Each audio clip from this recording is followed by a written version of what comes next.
Welcome, ladies and gentlemen, to Tokyo Ghoul, the anime where their main protagonist is an emo school shooter, otherwise known as Kaneki. Now, Kaneki was your average teenager. Would usually catch this nigga reading a book at the local cafe, spending some time with his best friend Hideyoshi. But one day, he was chilling in the coffee shop like usual and spotted a baddie from a distance, so he decided to shoot his shot. Look at him putting it that work! They even read the same books. Now, isn't that just marvelous? So he eventually asks Ride out on a date, and they meet up at this weirdly sketchy spot. And she tells him that she was interested in him as well, but not in the same way, because what she does next is out of line. She proceeds to grab his shoulder and bite a chunk of this nigga's flesh like she Count Dracula. This is not what he meant by he wanted to be eaten. And after she traumatizes my boy, she says that he was delicious like she just finished eating a 5-star meal, leaving him with a 9.2 out of 10 like she Keith Lee or something. So Kaneki hits the dash trying to escape this psycho bitch, but it was too late. She grabbed that motherfucker like he was the last chicken wing on the plate and throws him across the room like a rag doll. But ladies and gentlemen, it doesn't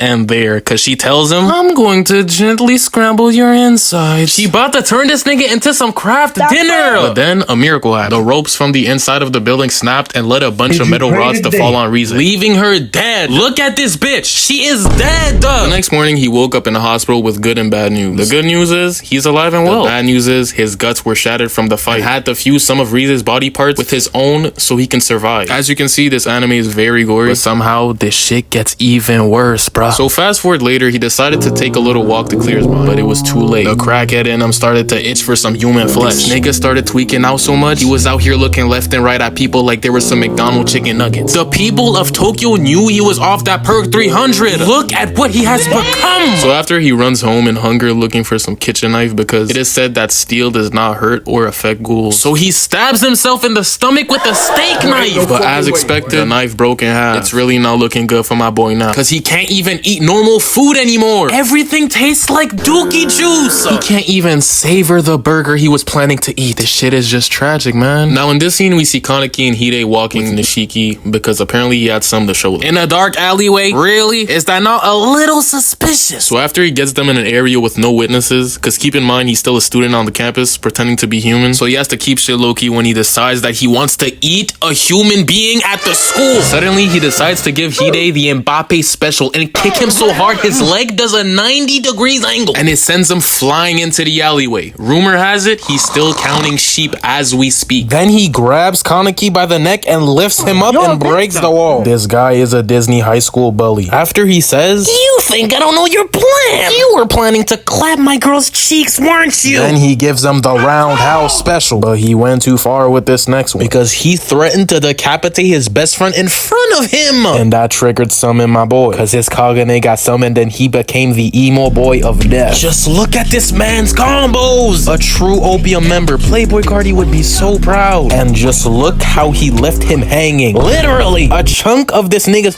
cheek is missing. It didn't take long for the ghouls in Tokyo to notice that there was a half-breed in town, because apparently Rize was one of the top demons out there. After she passed away, rumors spread like wildfire. It was all over ghoul Twitter. And the first person to notice was none other than Jason Yamuri, a torturing psychopath that has a fetish with people screaming to death. And unfortunately, his next victim was Kaneki. Brody kidnapped him and put him in an electrical chair. Something is seriously wrong with this koala-looking ass motherfucker, because he pulls out a metal clip and tells him he's gonna cut off his fingernails one by one just for the fun of it. And I just thought he was bluffing. He actually did it! Gave him the pedicure of doom. But it doesn't stop there, no.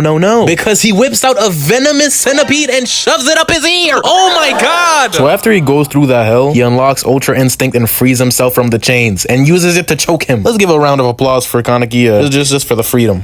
But then bro decides to eat a chunk of his neck. His neck! Look at him. He is dining. It's raps, y'all. This is not the same person anymore. He got the YNW Melly syndrome. So Jason releases his Kagane to attack him, but bro mastered the art of weakness, because that shit did not touch him. Then he kicks the dog water out of him. And at this point, Jason was losing his mind, because 2 minutes ago he had him on the rope. So he pulls his trump card and transforms into some kind of cockroach. Like, what is that? That's the lamest shit I done seen. Shit's up there with Frieza's third transformation. So then Kaneki gets his shit swatted, but ate that shit for breakfast, because Buddy started cracking his fingers and rushed him with his Kagane. And by then, it was all over for Jason. He proceeds to take the centipede out of his ear and Uno reverse this kingpin looking motherfucker. He gave him a taste of his own medicine. Some say the bug is still crawling in his head till this day. We have now arrived at the last fight, ladies and gents. And it starts off with Toka in need of a medkit because this bitch cannot walk anymore. Who took your ankles? Oh my god. So after she kicks the bucket, her older brother Ayato starts shooting bullets at her own sister. But Kaneki deflected that shit like it was none and gave him the look like, nigga, you ain't shit. So after he drops Toka to ensure her safety, he quickly rushes at bro, dodging all of his attacks with no shoes on. Ain't no way he about to cook this nigga with his bare feet. Well, I was wrong because he teleports behind him and imitates all of his moves. Bro is playing with his food. So after Buddy gives him a devastating knee kick followed by a rain shower of spikes. But let's be honest here, he let him do that. He could have easily dodged that shit. He could have. So then bro regenerates himself while talking shit on the ground. You want to know a little secret before I give you my knuckle sandwich? Shaw, what's the secret? I subscribe to your sister's OnlyFans. Shaw, you son of a bitch. So to conclude this video, if you notice a silver-haired emo kid in your class, befriend him before he shoots up the school.